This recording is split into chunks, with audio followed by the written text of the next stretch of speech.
Duelo Chaplin contra Keaton, el vagabundo millonario y el funambulista desposeído.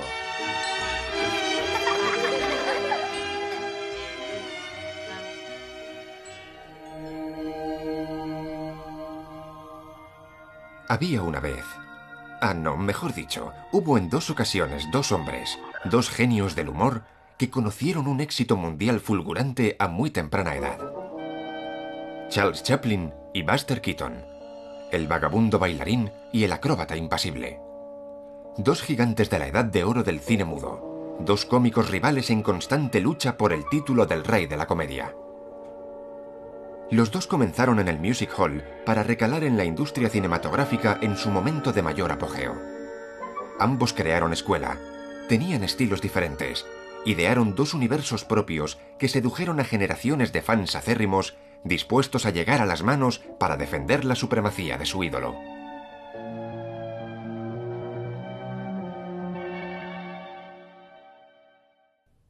En la pantalla solo coincidieron una vez, al final de sus carreras, cuando Chaplin, a las puertas de la vejez, revisitaba los orígenes de su arte en Candilejas.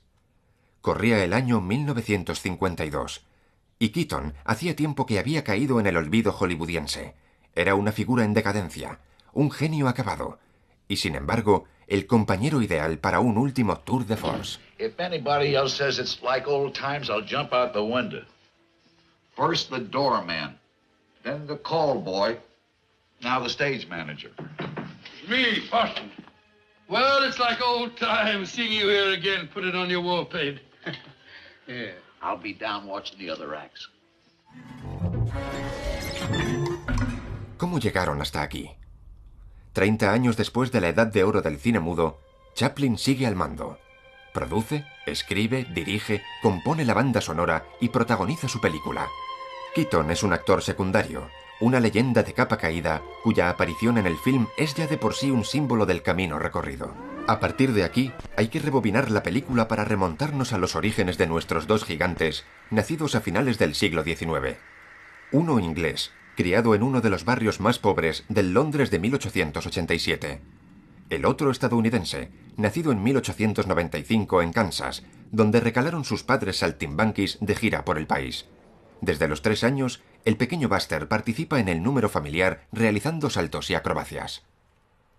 Mientras un joven Charles Chaplin se busca la vida en Londres.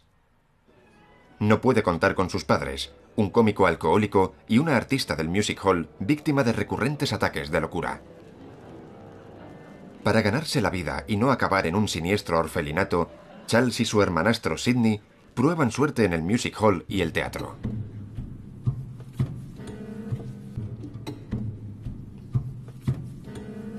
El debut de Chaplin y Keaton sobre el escenario coincide en el tiempo con el desarrollo de un invento asombroso, una prolongación de la fotografía que permite grabar y reproducir imágenes en movimiento.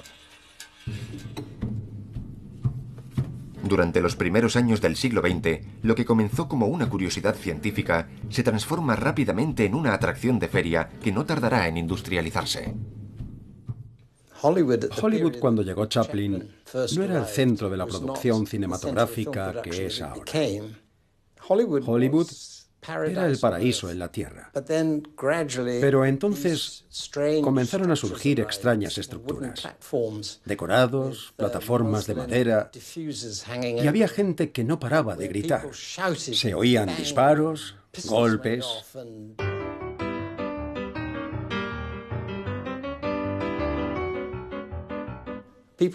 Los habitantes de Hollywood se enfadaron mucho, ya que eran sobre todo jubilados del Medio Oeste, que solo buscaban tranquilidad. Ver todos esos coches llenos de policías que derrapaban sobre carreteras cubiertas de jabón y agua, ni les hacía gracia, ni les parecía respetable. Entre todos aquellos pioneros que llegan para sembrar el caos, hay que resaltar la figura esencial de Mack Sennett. Emprendedor genial que multiplica las producciones a un ritmo vertiginoso, con rodajes de un solo día, en los que toda una troupe de cómicos americanos y europeos improvisan sus números. Un buen día de 1913 llega una joven estrella de la escena británica. Un chaval que quería probar suerte en aquel nuevo universo. Charles Spencer Chaplin. Sennett no sabe muy bien qué hacer con aquel joven recluta. Y una tarde de 1914, mientras sus directores filman una carrera de coches, le pide a Chaplin que se busque un traje y se una al grupo.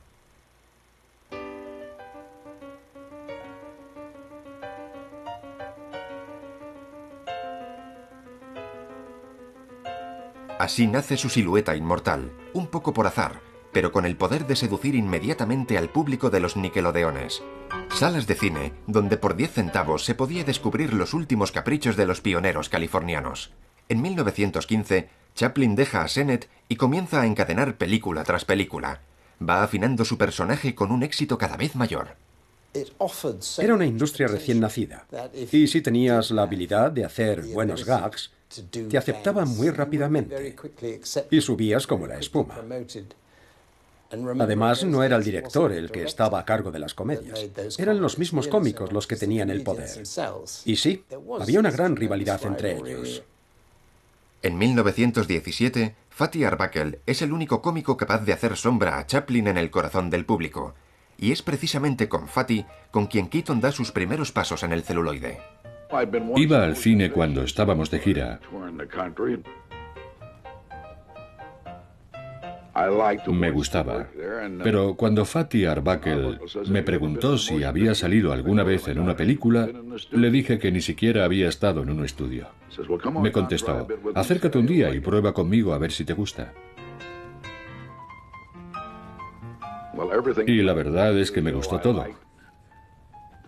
Lo primero que hice fue hacerme amigo de un cámara. Luego entré en la sala de montaje y desmonté una cámara. Todo lo que cayó en mis manos. Todo aquello me parecía fascinante. Lo que es totalmente seguro es que sin Chaplin no habríamos tenido a todos los demás cómicos. Porque Chaplin demostró que esas películas funcionaban. Y me refiero a que su éxito era comparable al de los Beatles, por ejemplo. Fue increíble. Apareció en el momento justo. Por entonces la sociedad era rígida. Estaba como embarada, mucho más que ahora. Y por eso la gente le hacía tanta gracia que Charlie le diera una patada en el trasero a un policía, aunque resultara un poco anarquista. Pero él aportó la comedia estilo, algo que nadie más se molestó en darle. Antes era como un circo, pero él lo convirtió en algo más y demostró que era rentable. Así que de repente los empresarios querían más y más y comenzaron a fijarse en cómicos a los que no habían hecho caso antes.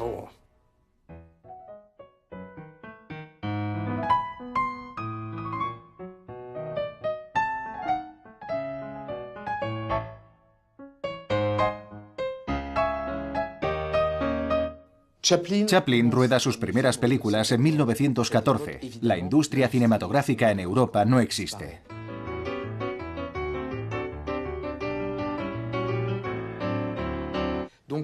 Por eso la fama de Chaplin durante los años de la guerra es internacional. Sus películas se distribuyen sobre todo en los países aliados, así que es Chaplin el que hace reír a los soldados del frente. Keaton llega a las pantallas en 1917 con papeles secundarios. No será un actor importante hasta 1919 y una verdadera estrella a partir del 20. Él llega después de la guerra y se convierte en el otro gran cómico. Las redes de distribución ya están mucho mejor estructuradas y de golpe las películas de Keaton se difunden con mucha rapidez en todo el mundo. Tanto Chaplin como Keaton alcanzaron rápidamente fama internacional y esa fue la base de su eternidad, aunque Chaplin llegó 3 o 4 años antes. Da comienzo la carrera hacia la gloria. En 1920, Chaplin consigue la independencia total. Con sus amigos Mary Pickford, la novia de América, Douglas Fairbanks, la estrella del cine de acción acrobática, y David Wark Griffith, funda United Artists, una productora dirigida por los mismos artistas. La intención de Keaton es alcanzarle. Deja a su amigo Arbuckle y consigue que su cuñado, el hombre de negocios Joseph Schenck, compre los antiguos estudios de Chaplin. Schenck le encarga la realización de una película de 2 bobinas al mes para abastecer un mercado en expansión. Keaton por fin puede dirigir sus propias películas. La primera que dirigió solo, sin Arbuckle, no le gustó. No le parecía buena. Así que rodó otra. Una semana se llamó. Y para mí es el Ciudadano Kane de las películas de 2 bobinas. Tiene la misma edad que Orson Welles y está deseando dirigir. Fracasa una vez, pero no se rinde. Persevera. Cree que lo puede hacer mejor. Y vaya si lo consigue. La segunda película es una obra de arte. Genial en todos los aspectos.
Su gran logro en ambos casos es el haber creado personajes inmediatamente reconocibles, con los que todos podemos sentirnos identificados.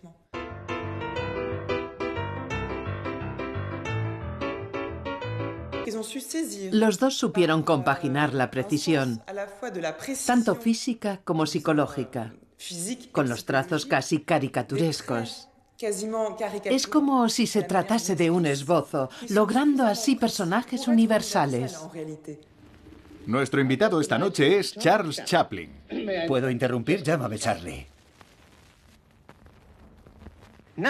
No hay nada que trascienda a la personalidad humana. La historia es algo secundario. Es el telón de fondo en el que ese ente hermoso, peculiar, se desenvuelve. Así es como veo yo las películas. La idea es contar con alguien que tenga personalidad, carácter, alguien con quien el público se pueda identificar. ¿Cómo apareció este maravilloso sombrero en tu vida? Es muy parecido al que usaba en el teatro, solo que ese acabó tan machacado que al final se quedó sin forma. Pero cuando empecé en el cine, todos los cómicos llevaban sombrero. Así que con lo que nunca me verás es con un bombín. Eso no. ¿Y entonces? Le das la vuelta para estar seguro de que el ala queda así. La estiras bien Coges azúcar y agua, empapas el ala y la dejas secar. Se endurece lo bastante para doblar el sombrero a tu antojo, sin que pierda la forma. A Harold Lloyd le gustaba su sombrero de paja. Y a Charlie su bombín. Sí, pero siempre que terminaba una escena, el sombrero había desaparecido. Quedaba aplastado o se perdía. Este, en cambio, ha aguantado incendios, terremotos, inundaciones.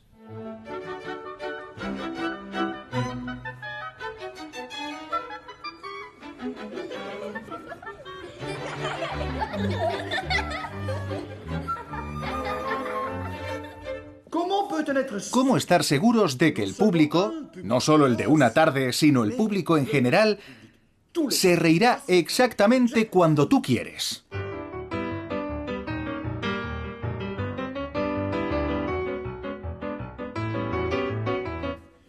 Antes, tienes que estar seguro de que compartes algo con esas personas. Y una de las cosas que seguro compartimos con los demás, da igual de dónde seas, es el cuerpo. El de Charlotte es un cuerpo en conflicto. Incorpora 3 conflictos fundamentales. Me voy a levantar para mostrarlos. Primero, el cuerpo está dividido en 2. Es reservado y tímido por arriba. Cierra el cuerpo así. Por abajo se abre. Es inocente como un bebé. Echa las caderas hacia atrás, lo que le permite huir hacia atrás. Segundo conflicto. El personaje es un vagabundo, pero se comporta como un gentleman inglés. Y no le falta un detalle. Lleva su elegante sombrero y aunque le estrellen una tarta en la cara, él hace así, y ya está. Coge el bastón y se marcha. Se comporta con una gran dignidad y mucha sofisticación. Tercer conflicto. Organiza su cuerpo lateralmente y utiliza esta organización completamente lateral para avanzar en esta dirección. Lo que le permite, evidentemente, realizar todos esos cambios de dirección. Es una figura con conflictos, que además está en conflicto permanente con la sociedad, con las jerarquías, con las situaciones, y que a pesar de todo, siempre lucha por salir airoso y sobrevivir. Todo en él funciona, resulta cómico, nada más verlo ya nos hace reír, y es gracias a esos conflictos. Buster Keaton es totalmente diferente, es completamente neutro, y cuando lo vemos no nos reímos. No es un tipo divertido, es neutro, estoico, y esta neutralidad le da cierta gravedad. Él está en medio, es decir, él es el centro. Todo gira a su alrededor, las cosas pasan, llegan, suceden catástrofes, él cae pero se levanta, siempre se levanta, se recupera. Es una vuelta a empezar constante y no aprende nada. Eso es lo gracioso. Por lo tanto, representa una dimensión mucho más existencial que social. Existencial. Se trata de él y el espacio que lo rodea.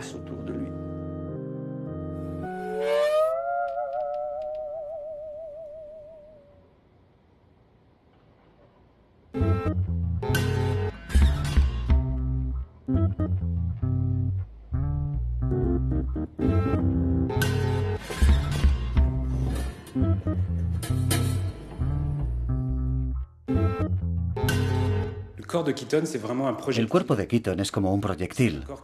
Es un cuerpo que se proyecta con una rapidez casi suicida a través de las estructuras sociales, los espacios, los mecanismos o los engranajes de la sociedad.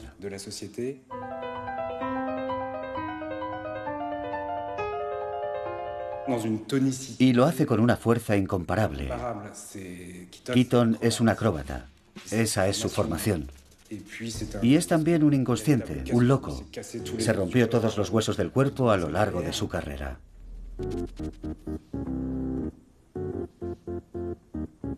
Y nos inhibe perfectamente del dolor.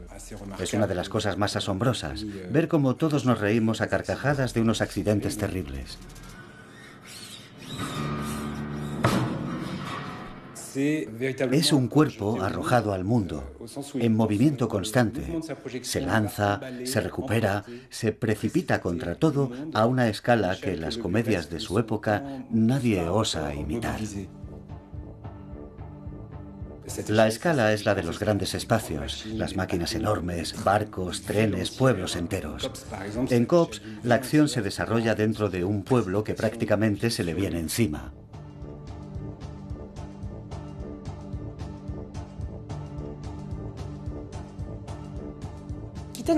No sabemos por qué Keaton nos divierte tanto. Nos sube a una montaña rusa, le seguimos, contemplamos sus acrobacias con perplejidad, porque no sabemos qué va a pasar. Chaplin tiene más sentido de la narración, nos cuenta una historia. Cada personaje tiene una función. A veces es algo simbólico, con más frecuencia incluso caricaturesco, pero así es el género, es lo que te pide. Pero la historia evoluciona y llega hasta un fin. Hay una resolución.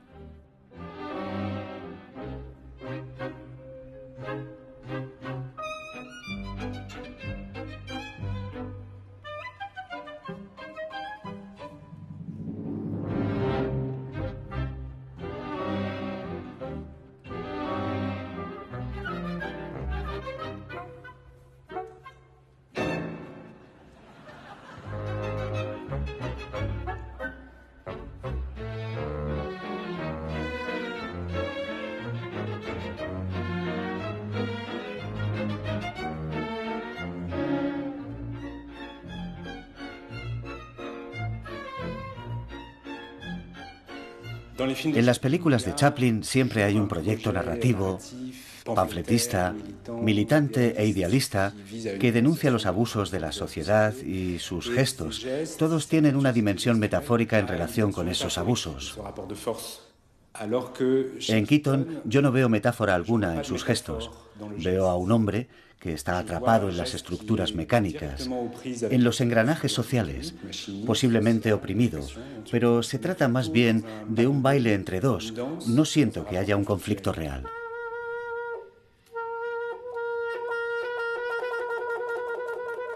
No pretende ningún mensaje político, aunque haya mucho de política. Se trata de él, de su cuerpo frente al mundo. Con la maquinaria social de Chaplin, él compone otra melodía. Chaplin las denuncia, Keaton las atraviesa. Chaplin posee una dimensión quizá más sociológica, más ligada a un mundo reconstituido, mientras que Keaton da la impresión de despojar al mundo de todos sus aparatos superficiales, secundarios, para revelar la esencia misma de los personajes. Es decir, que Keaton plantea una pregunta de manera prodigiosa, y la pregunta es simplemente, ¿qué significa ser un hombre, una mujer, un individuo en este mundo?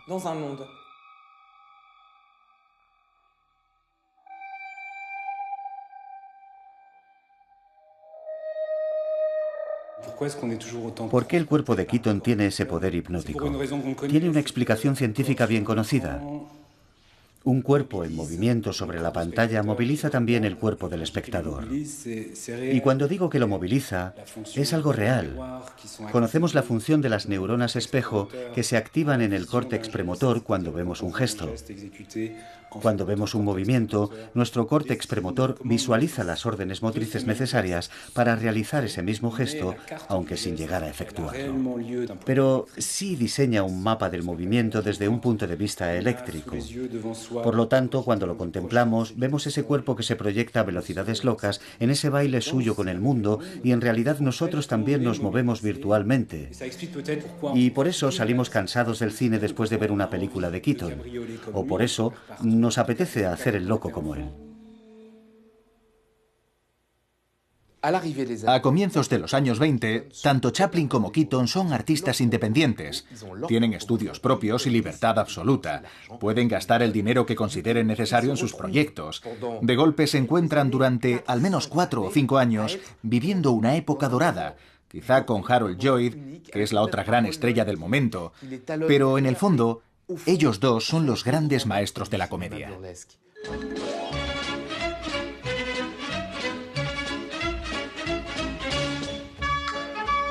En 1921, Chaplin se pasa al largometraje con El Chico, donde se afianza su gusto por mezclar la comedia con el melodrama.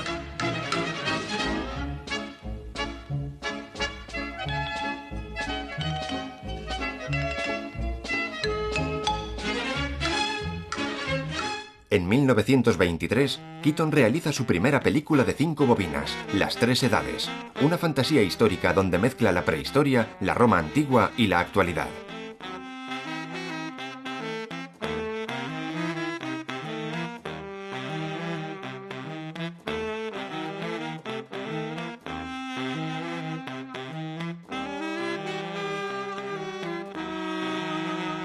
Su estilo inimitable queda reafirmado con un gran éxito.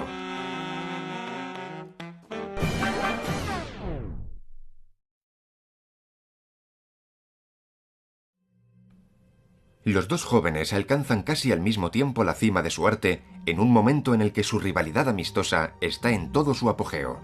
Cada uno se esforzará por fortalecer y resaltar su especificidad y depurar su estilo. Son como un sueño salvaje, ¿no? Algunas de las películas de 2 bobinas, sí, eran una locura. Pero cuando comenzamos con las películas largas, lo perdimos. Tuvimos que dejar de hacer gags imposibles, lo que llamábamos gags de dibujos animados, porque no resultaban creíbles y la historia no se sostenía. Hace 10 años me habló de una especie de competición amistosa que tenía con Chaplin. Ganaba el que hiciera la película con menos subtítulos. Sí, y ese fue Chaplin. En una de sus películas creo que solo puso 21 subtítulos. Mi mínimo son 23. Eliminábamos los subtítulos siempre que podíamos, si la acción lo permitía. Cuando la gente hace de menos a Chaplin para ensalzar a Keaton, suele decir que su método de dirigir era primitivo. Bueno, yo soy una de las pocas personas que ha editado escenas rodadas por Chaplin y puedo asegurar, como profesional, que cubría las escenas tan bien como cualquier otro director. Hay planos largos, cortos, insertos, lo hace todo. Pero muchas veces no quería interrumpir la acción de una escena y por eso no los usaba. Y es que además, todas esas escenas tienen docenas y docenas y docenas de tomas. Chaplin graba y graba y graba. Y si no es gracioso, lo repite hasta que lo es. Y es un artista muy exigente, capaz de repetir una escena 30, 40, 50, hasta 60 veces. Tuvimos que revisar todo su trabajo. Y fue muy emocionante ver cómo descartaba algo que parecía bueno. Y pensabas, está buscando algo muy concreto, pero entonces lo descartaba y hacía otra cosa todavía mejor.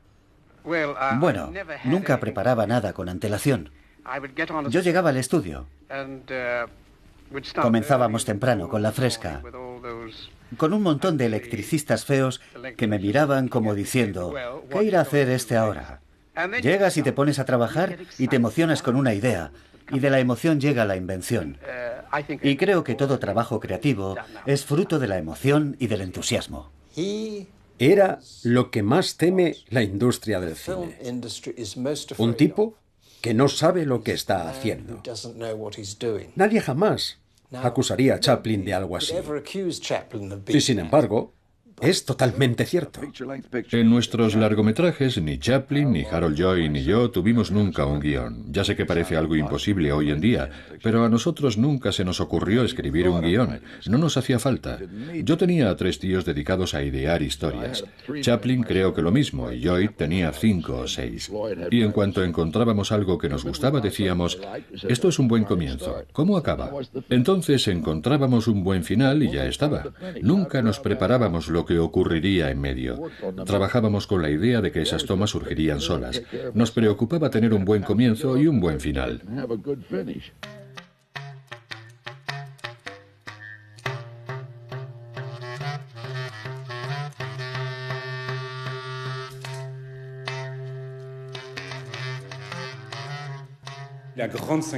Lo más original de Keaton era su capacidad para enlazar diferentes mecánicas. La del cuerpo, sus diferencias sensoriales y motrices, con la mecánica de los gags, que funcionan también como un cuerpo articulado, y con la mecánica general de la película.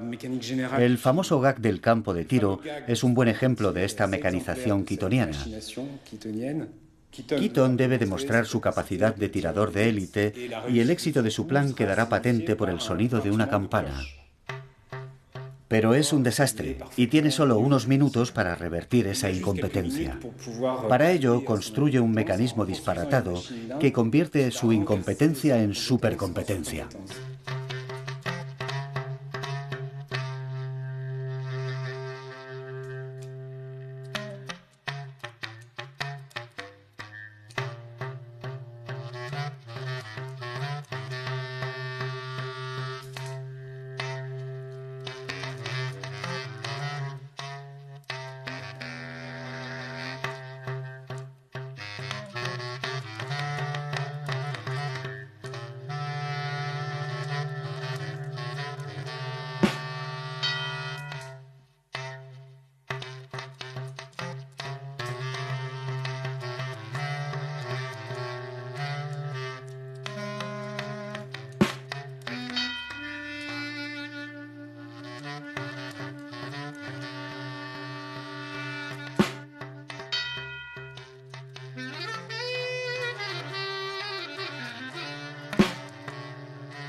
A mediados de los años 20, Chaplin y Keaton se embarcan en sus proyectos más ambiciosos. Reconstrucciones históricas a gran escala de acontecimientos reales sucedidos en el siglo XIX en Estados Unidos. La comparación entre La Quimera del Oro y El maquinista de la General revela la gran diferencia de estilos.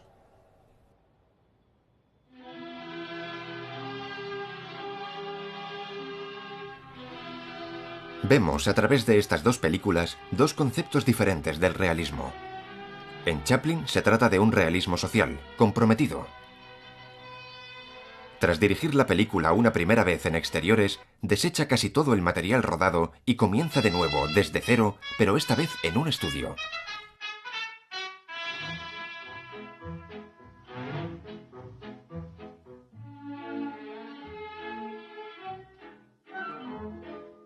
Allí crea gags soberbios a partir de situaciones terribles.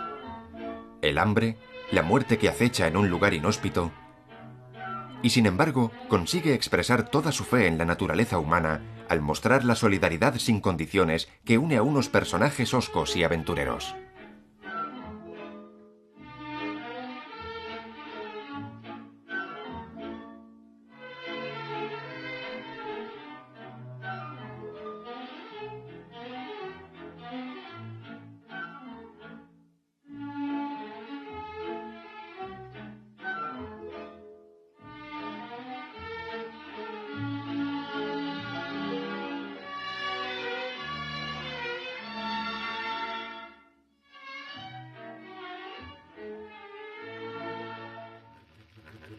Keaton, mucho más preocupado por una reconstrucción histórica que resulte espectacular por ser fiel a las máquinas y el vestuario, graba casi toda la película en espléndidos decorados naturales. Y cuando tiene que rodar la batalla final, no escatima medios. Se cree que este plano es el más caro de toda la historia del cine mudo.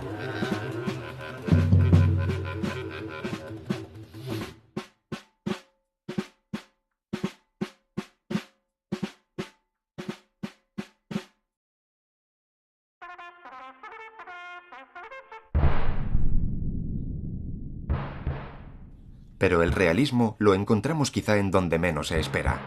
El humor negro de algunos gags corresponde a la perfección con la trágica situación de fondo. Es la guerra, un hecho traumático, y Keaton hace gala de un verdadero descaro y valor al bromear con un tema tan delicado.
Me sorprendió mucho esa escena.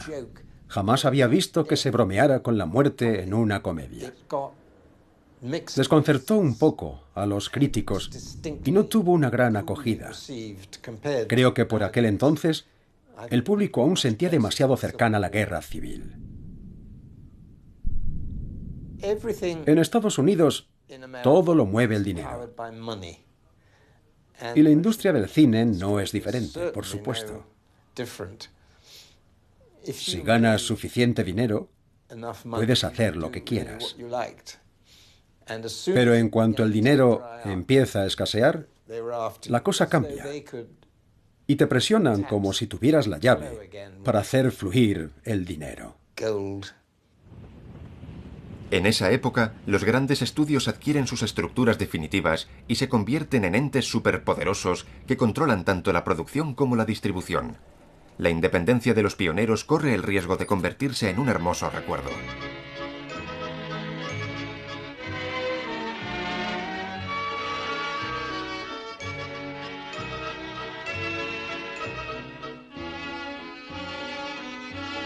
Nuestros dos héroes todavía disfrutan de su libertad. En 1927, El circo es un nuevo éxito de Chaplin. Keaton mantiene el ritmo y rueda 2 largometrajes más en un año. Con la espléndida El héroe del río, alcanza cotas apoteósicas con imágenes en las que lucha contra las fuerzas de la naturaleza.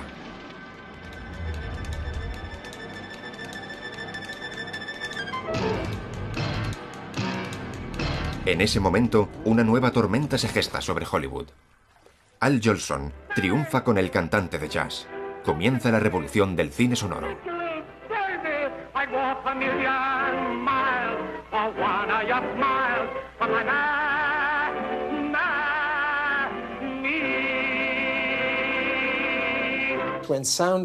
Cuando llegó el sonido y los estudios dejaron de lado el cine mudo, Chaplin se topó con un grave problema, porque si su personaje hablaba, no funcionaría.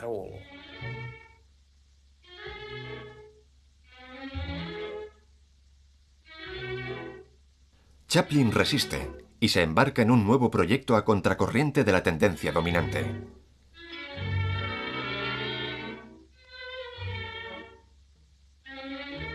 Luces de la ciudad será una película muda, y Chaplin sabe bien que si fracasa, lo puede perder todo, tanto su independencia como su credibilidad profesional.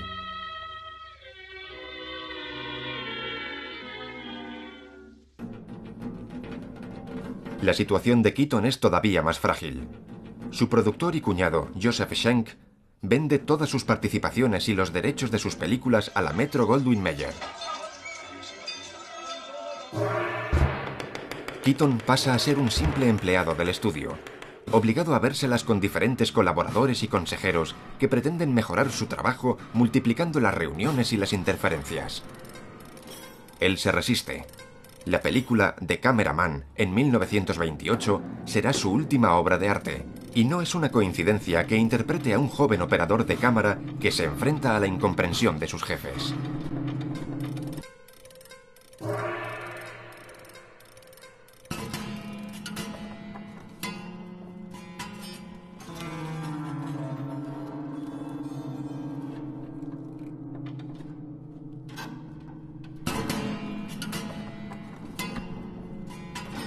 A pesar del éxito, el estudio intensifica la presión. Y Keaton comienza a hacer concesiones. Acepta guiones cada vez más flojos, y su talento acaba diluyéndose en payasadas que desaprovechan por completo su peculiar talento. Devastado por un matrimonio que no funciona y el alcohol, se hunde en un profundo pozo. Se divorcia, pierde su fortuna, su casa, los derechos de sus películas, y la Metro lo despide. Keaton acaba sometiéndose a una cura de desintoxicación. Un tiempo después, intentará regresar al camino definido por los estudios para convertirse en un cómico que trabaja para otros cómicos o aparecer en lúgubres cortometrajes de escaso presupuesto sobre los que no tiene ningún control. Chaplin, por su parte, a pesar del éxito de Luces de la ciudad en su estreno de 1931, siente que el gusto del público está cambiando.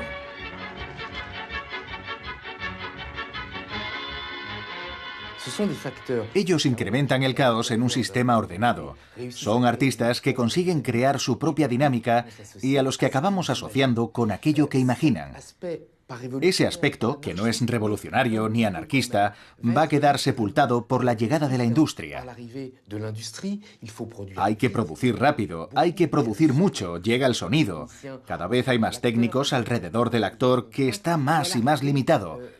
Al final se instaura el orden y ese aspecto casi caótico, ese deseo de desafiar el orden establecido, va a desaparecer casi por completo. La locura acaba con la llegada de la industria del cine a finales de los años 20, con el sonido, con la exigencia de sacar una película nueva cada mes. Es el fin de la bohemia.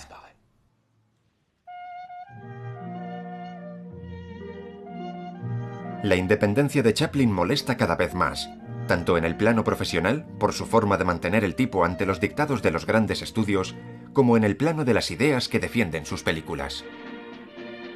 Pero él mantiene con firmeza su posición, y en 1936 estrena Tiempos Modernos, película sonora pero sin diálogos que refleja con valentía la dureza de la época.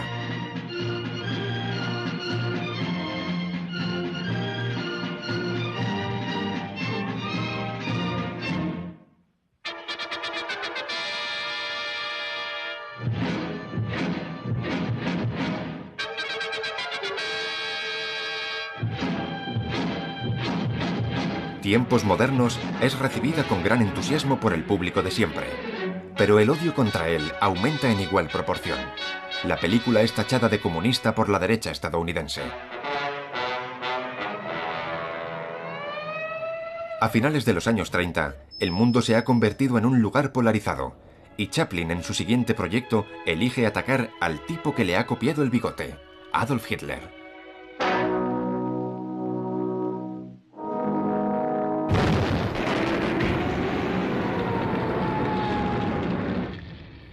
Tras 6 años de guerra total, los felices delirios de la comedia de antaño parecen pasados de moda. Chaplin mata por fin a Charlotte, creando el personaje de Monsieur Verdoux, inspirado en el caso Landru, un maduro seductor que se lanza a por las ricas burguesas para matarlas y huir con la herencia. La América conservadora se vuelve loca. La caza de brujas del Comité de Actividades Antiamericanas del senador McCarthy toma a Chaplin como chivo expiatorio. Y ha sido miembro del Partido Comunista. A pesar de ello, se sumerge en la preparación de un nuevo film con el que pretende echar la vista atrás a los tiempos del Music Hall. La película se llama Candilejas, y en ella comparte una escena mítica con el gran Keaton.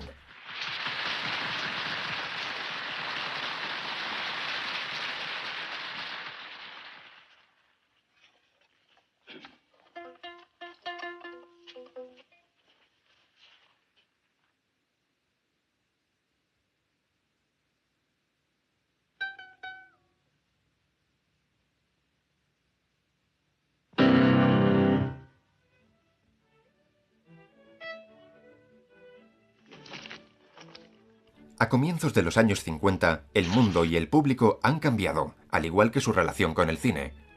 Se ha convertido en un objeto de curiosidad histórica, algo para analizar. La rivalidad amistosa entre nuestros dos héroes deja paso a una agria disputa entre una nueva generación de cinéfilos que se apropian de sus obras. Los fanáticos de Keaton acusan al creador, director y productor Chaplin de mutilar en el montaje la actuación de su viejo rival para que no le haga sombra.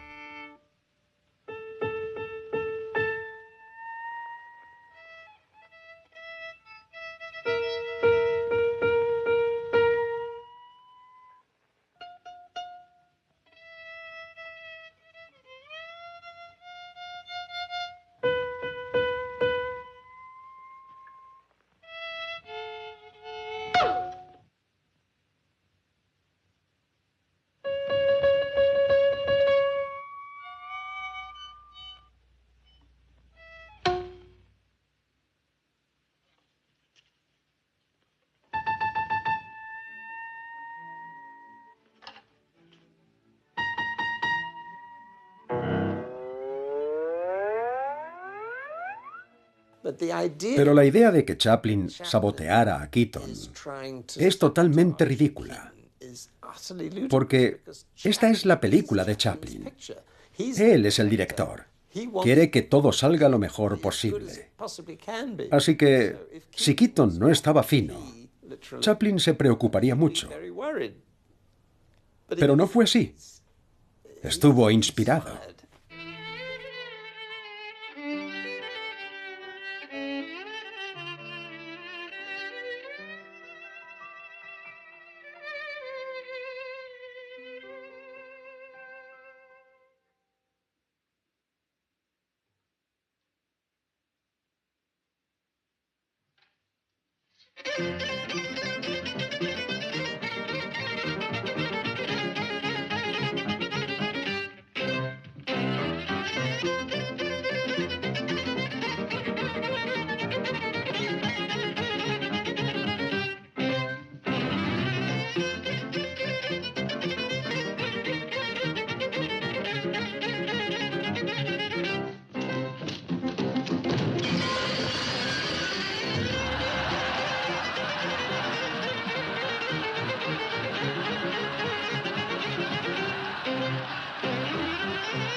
La disputa solo existió en las mentes de los críticos y de aquellos que estudiaron y analizaron sus obras, a toro pasado.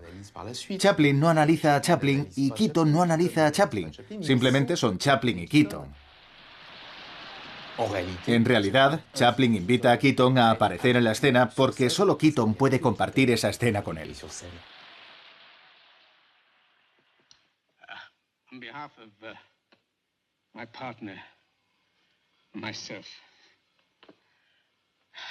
this is a wonderful evening. I'd like to continue, but I'm stuck.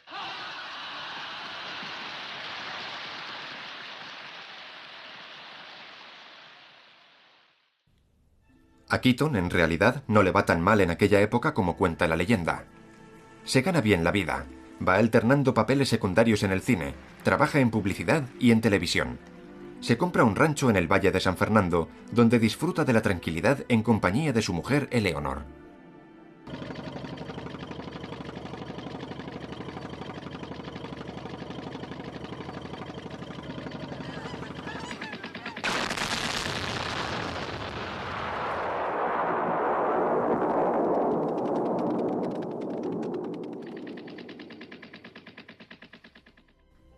Y Chaplin, obligado a exiliarse debido a la presión de las autoridades americanas, se refugia en Inglaterra.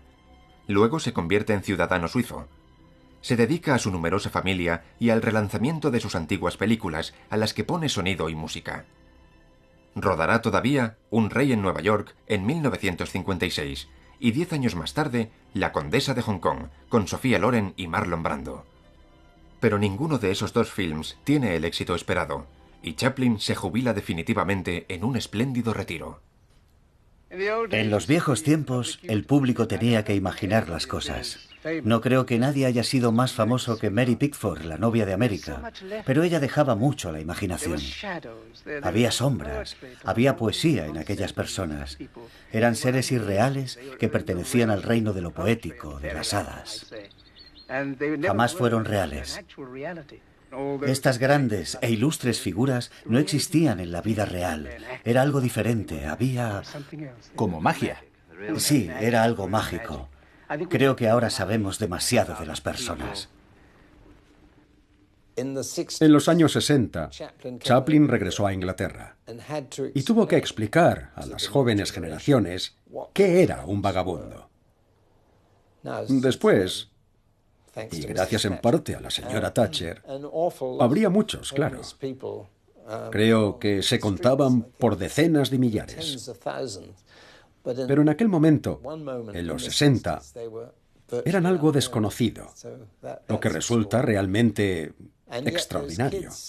Y estos chavales que no sabían de vagabundos, que no conocían la pobreza, se morían de risa con sus cosas. Se han escrito más de 4.000 libros, y muchos aún no entienden qué es lo que tenía ese hombre. Hay tantos libros escritos sobre él como sobre Napoleón.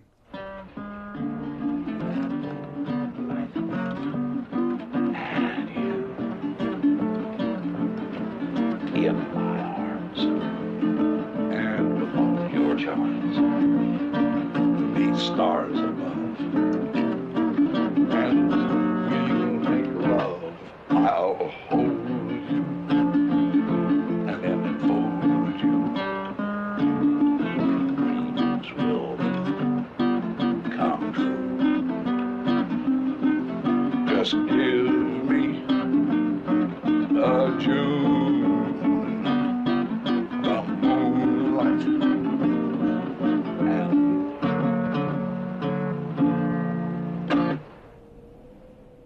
Keaton muere en febrero de 1966.